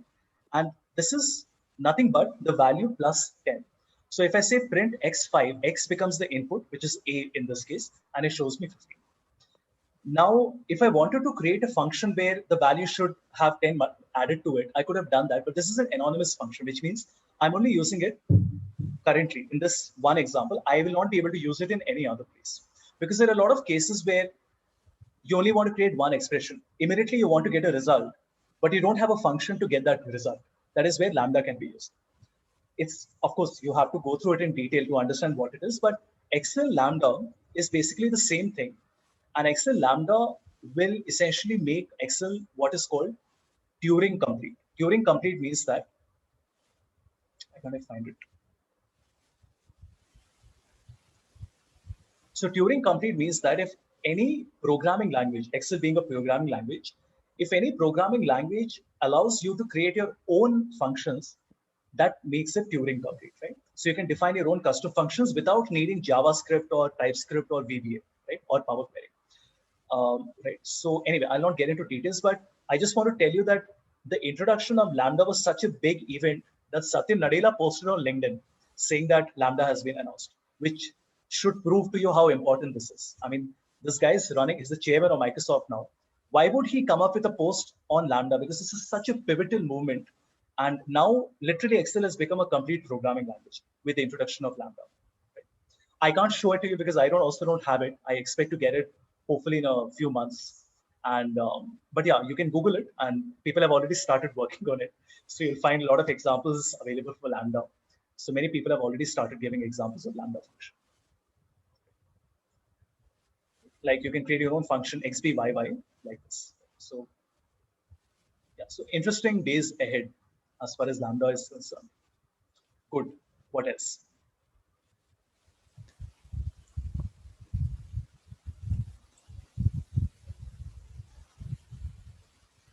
Okay, would you like to see something of Python?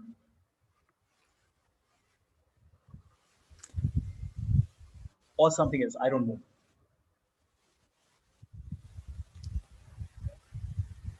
Is there a use of Python in Excel? In Excel? Yes. See, so my experience in finance has been primarily with FPA, financial planning and analysis, right?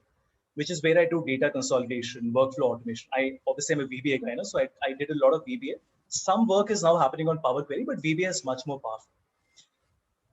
That's where I work. I don't do, and of course I teach PwC EY, so I happen to explain people how to create better models, formulas, dynamic dashboards, things like that. But I'm not a finance guy per se. Right? My job is not to look at stock data and financial data, all of that. My job is to look at finance as not finance, but as an Excel file with numbers in it. And I ask people, what do you want? They say we want a formula. I will write a formula for them. Right? But still, I have had exposure to a lot of CXOs with whom I work regularly. And my take is that you should learn Python because Python is definitely going to impact you somewhere or the other at some point. Whether it's a small thing here or there, whether it's using Power Query, you want to do an API call, you want to run a Python script, whether it's doing some simple web scraping, whether it is doing something for yourself to help you save time, right?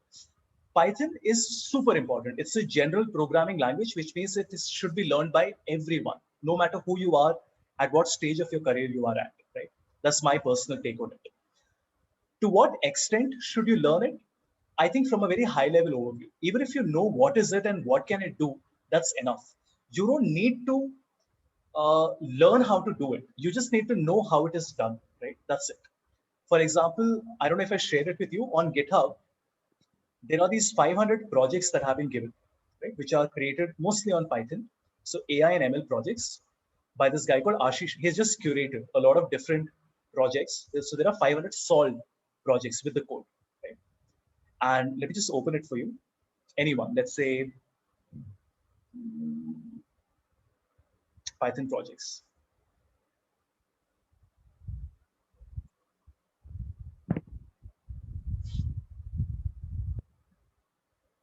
I don't know why. In the meantime, I'll also open Anaconda so that I can show you something.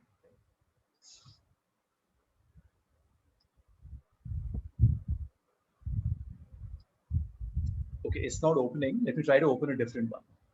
Let's say NLP projects.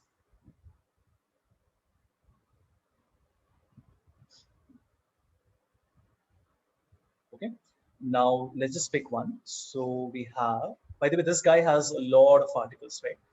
Aman Kharwal. So you should definitely follow him on Medium. see this. Now look at this. How are you supposed to read an article like this? Do you know what all of this is? Most of you will know if you haven't worked on Python, right? Even if you work in Python, maybe you have not worked on everything. Maybe, of course, you would have worked on pandas and NumPy. Most likely, you would not have worked on regular expressions. You would have worked on Matplotlib. Maybe you have worked on OS as well. You would not have worked on PI or on word cloud. Right? That's okay. Pandas and NumPy is mostly for numerical operations, similar to Excel, data handling. Regular expressions is used for cleaning data, very advanced data cleaning. Plotly Express is used for visualizations. Then collections and all is just you're importing something. And then Matplotlib is again for visualization. Word cloud is also visualization. So what we're doing here is we are basically we're extracting messages, right? Let's go through it. So the data is ready to use, but I need to change the format of the date and time, right? So we need to clean it. This pattern that you see is called a regular expression. Regular expression is one of the most pervasive things in programming. Every programming language uses regex. Even in VBA, you can use regex.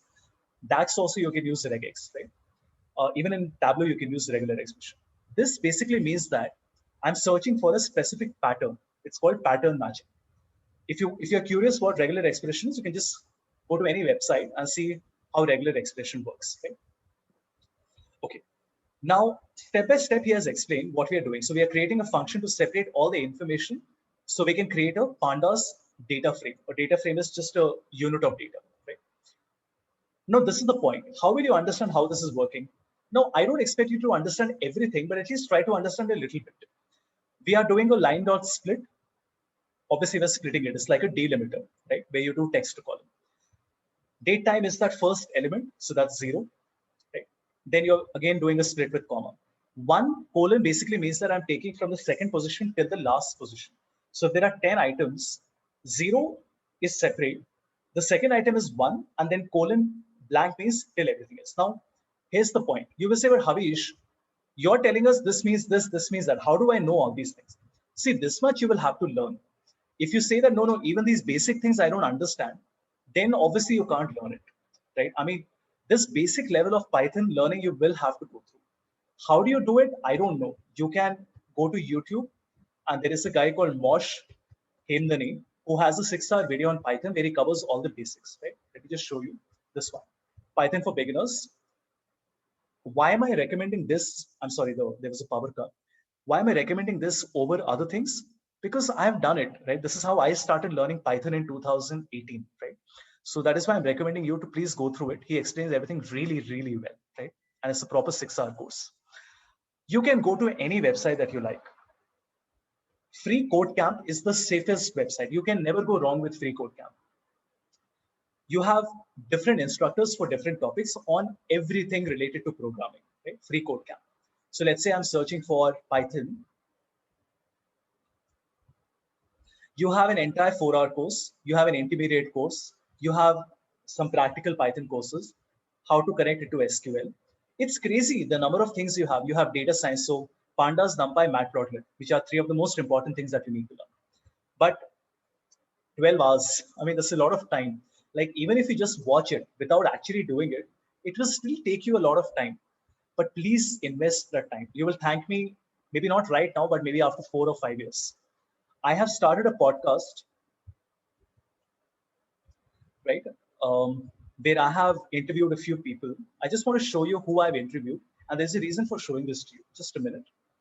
So I have interviewed so far Ishita Medhekar, who's the CHR of Metropolis Healthcare. She's on the board of directors. She's heading a team of 4,000 people across 3 countries. She's the HR head, basically, right? Suparna Chadha is I mean, she runs her own award show called Savera, very senior. She comes from a background of media. She has run a lot of award shows, right? She knows the who's who of the industry, right? And she is pally with CXOs and CEOs. Swamiti Paul is a chief manager. He's an IFT pass out at Sterlite Power. I've known him for a while. He was one of my students. And then he works in RPA, automation, right? Rohit Shenoy is heading DXC Technology, the learning and development. DXC Technology is the 152nd largest company in the world. It's Fortune 152, okay? And he's heading training and development for 1.3 lakh people across 70 countries. He's responsible for that. He's again a very dear friend of mine. I did this podcast with him a few days back on Sunday, if I remember. Yeah, Sunday. And we were speaking about, automation, data, HR analytics, the future of data. What should we focus on? And I would really encourage you to, if you're interested, to go and have a look at this. It's also available on YouTube. So on YouTube, you can find the video podcast as well. And when you go through this and you see that people with three, by the way, Somideep is from finance, right? When you go through it, and Somideep will tell you the same thing, right? He comes from a coding background. Despite that, he said that, you know what, I left coding and I made a mistake. I should never have left coding, right? So I would strongly urge you to, if you don't believe me, please go and listen to these people. And trust me, you will maybe believe it a little further. If you don't believe Rohit, who's heading 1.3 lakh people around the world, he's handling training for them at an IT company, then I don't know how to convince you how important programming is, right? So yeah, I mean, anyway, the bottom line is please learn programming. After today, if you're not sure what to do, maybe you did something, you're not sure if you're going in the right direction, if the pace of your learning is not correct, just ping me on WhatsApp or on LinkedIn. I'll be happy to help you, right? But see, the effort has to be put from your end. I have spent years and years, thousands of hours learning, and I continue to do that. That's the nature of the work, right? I mean, I'm not saying I'm the best guy or I'm the biggest expert, but I'm definitely very hardworking, right? So that is something you will have to do. Like imagine I started learning VBA, then I learned Python, then I learned R. Now I'm teaching myself JavaScript right now, right? I mean, I would never have imagined 5 years back that I would be one day learning JavaScript, but I'm doing that, right?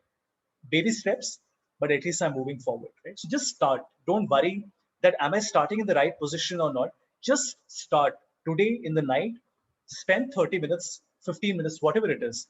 If you haven't done Python yet, just watch a 15-minute video on Python. Start that journey, and then over a period of time, you will start to see that you have started to learn a lot. It will start to all add up. Right? That would be my 2 cents. Yeah. Yes. Any question, anyone?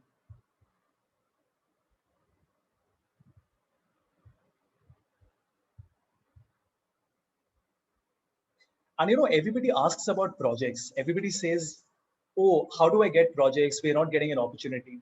Life is not going to give you opportunities, okay? When I go to a client and I'm pitching to a client, I'm doing a project with Adani right now. What do you think? They came to me and said, Havish, we will give you a sample project and we want to see how you will do. Of course not. When I had that meeting, I created sample projects for them. I showed it to them and I had to convince them that I'm really good and you have to give me work, right? You have to create projects. If you don't know what to do, just pick up any data set from the internet. Go to Kaggle, pick up any data set. It is not about taking real data sets. Nobody cares about real or fake data sets. There is nothing different between real and fictitious. What is more important is what is your effort? Have you done something creative?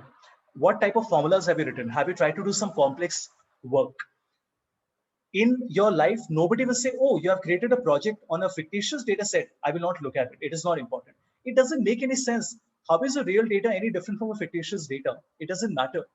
The data on which we worked on Power BI, it's a beautiful data set. Why don't you work on it? Why do you need to use anything different from that? Right? Yeah. Anyway, one example I wanted to show you was how you can do things on Python, which manually would have been almost impossible, right? So I have this Facebook example. Can somebody tell me what is do you have a Facebook, what do you call it? I don't use Facebook, so I don't know. A page. Do you have a Facebook page? Anyone? You don't? Okay, there is something. Let's see. So there is a Facebook page. What is it called? It is called Kriya University. Okay, right in front of you, I'm copying it. Control C. I have written 3 lines of code. I've written from Facebook scraper import get post. Then I'm writing the number of pages I want and the number of characters that I want. I'm just writing Kriya University here. I'm clicking on run and see what happens. Isn't this amazing? You see what it is doing, don't you?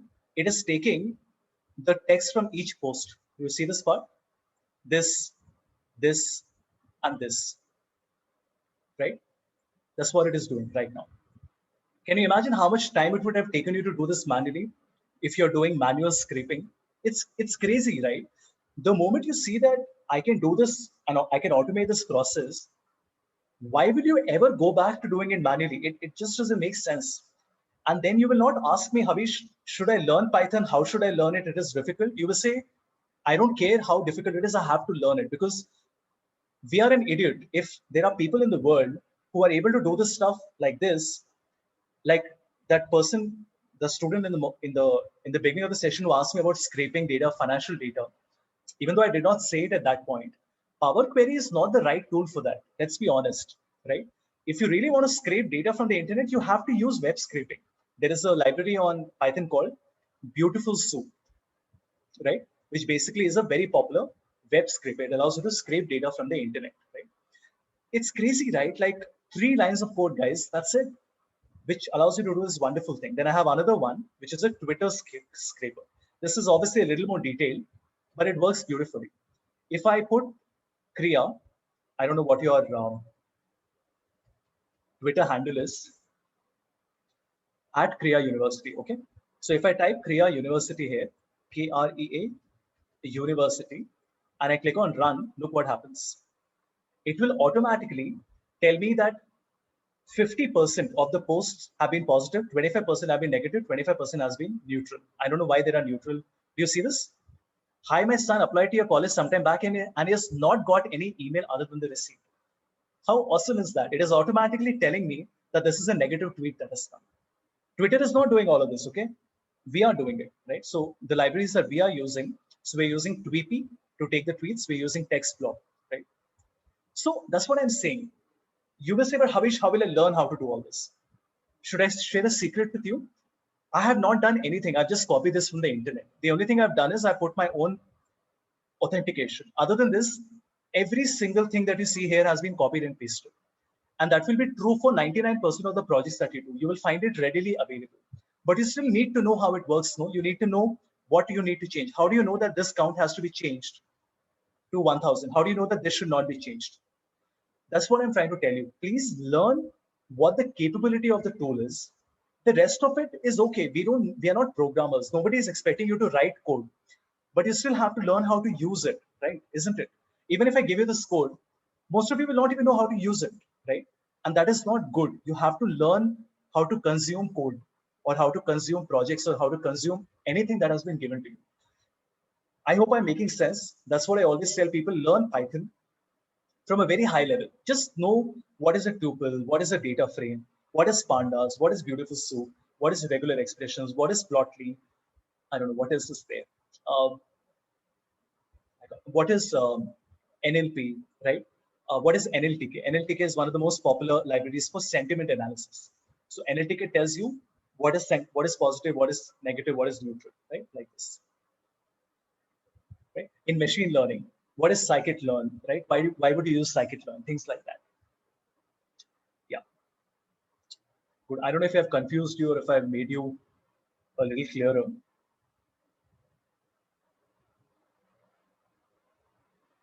Right. Anyone? Any questions?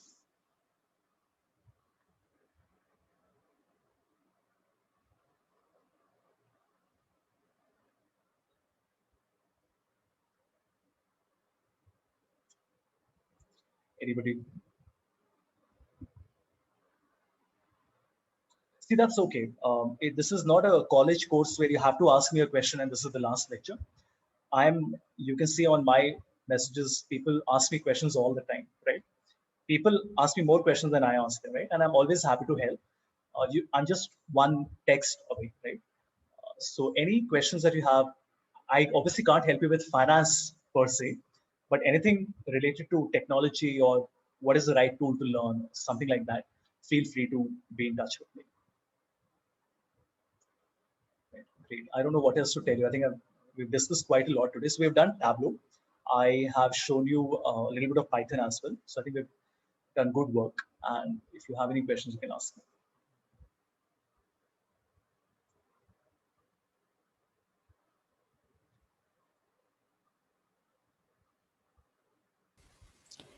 Is there any way to create many-to-many connections in Excel?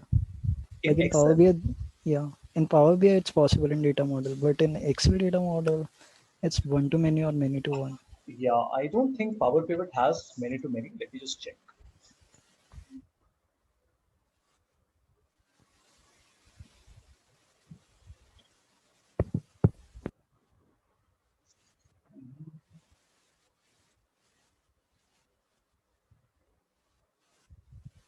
Yeah, so this is definitely not suggested. As it says, you can do it in Power Pivot, but the behavior is not as expected. There is a workaround of some sort, but you're not actually expected to use Power Pivot for many to many. You're supposed to use Power BI for this.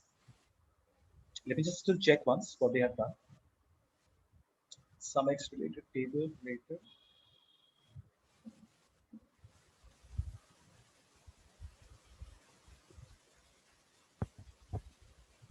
Yeah, so right, that's what I thought. I don't think you should be doing that. Anyway, I'll share this link with you. You can go through it. But nobody does that. The short answer is everybody who I work with, nobody uses many to many on Excel. You should not do that.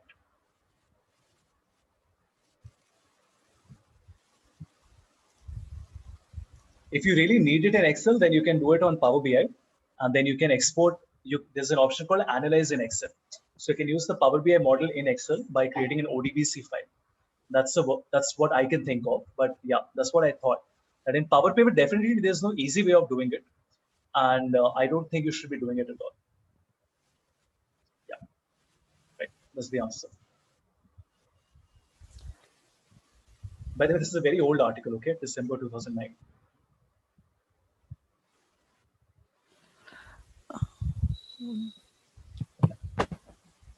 Thing.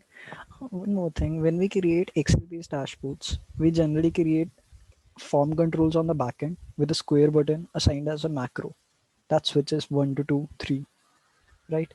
That if we want to create the same button shapes in Power BI, so that my table change. Let me annotate. I'm confused. Can That's a I? slicer, right? No. Can I annotate? Please. Yeah. Okay. This is one table, and there are 3 different tables. Table 1, 2, 3. Based on the form control that I choose, either 1, 2, or 3, my output is displayed over here. Yeah, so you can create a. I mean, the smart way of doing this would be to create bookmarks and then have an action to 3 buttons. I'm not really sure why you would want to use formulas and stuff like that. It doesn't make sense, right? No, in Power BI, for example, in Excel, it was quite simple to just use Yeah, the but form Excel controls. has VBA, no? We don't have that. So in what I would have done in such a cases, I would have put ABC. I would have put 3 circles. In each circle, there is an action attached. There are 3 bookmarks. One bookmark opens table A, table B, table C, and this is connected to each of the bookmarks. So when I click on A, bookmark A opens. When I click on B, bookmark B opens, like that. Okay. Actually, our group just wanted to create 3 different tables, but we were not able to do this. We don't know Another why. option would be you can You use can the share screen and show sir. Old dashboard. Another option is that you can create a control using a selected value. So that selected value will tell us whether we're using one, whether we're getting a result of 1, 2, or 3. And that 1, 2, and 3 can be used with a choose along with a summarize table. So basically, rather than creating a table manually, you can use a summarize table feature. Again, I mean, I haven't done it, so I'm not really sure if it will exactly work, but I guess something like that we can do.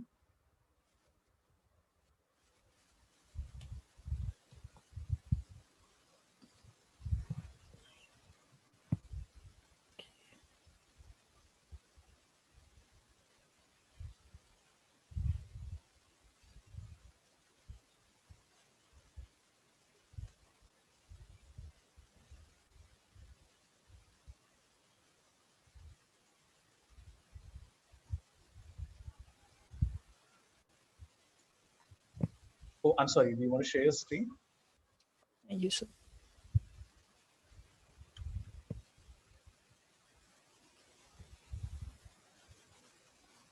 Like this is the dashboard. this person created actuals, vertical analysis, year-on-year change, and horizontal analysis. Yeah. The moment he clicks the vertical analysis, this table It's a changes. bookmark, guys. It's nothing fancy. It's a bookmark. Just a bookmark. Okay. I mean, it might be something else. I'm not saying that it has to be a bookmark. Selected value. There is a DAX function called selected value. The selected value can detect what option in the slicer you have selected. So if I've selected actuals, it says actual. When I say vertical analysis, it says vertical analysis. That in turn can be used to define what I'm plotting in the table. Does that make sense? Yes, sir. Like in Excel, we define choose 1, 2, or 3. Exactly. And then So assign the just vertical. search for selected value. That's the one that we're looking at. Got it. Thank you. Great. What else?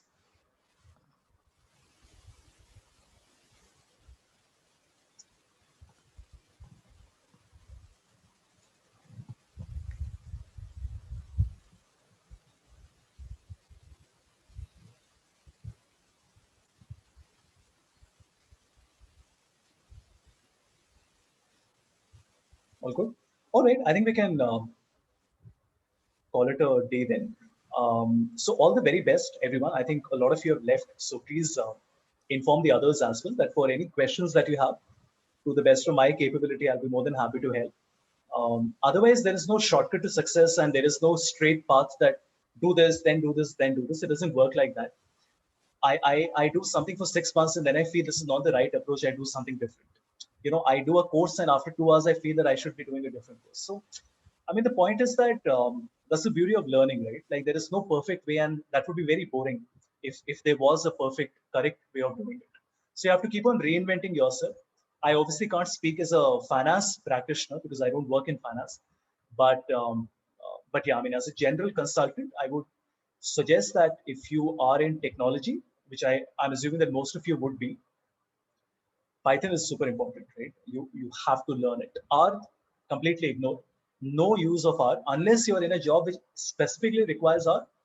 You don't need it, right? But yeah, so that would be my takeaway. Not my takeaway, but that would be my take on things. That would be your takeaway.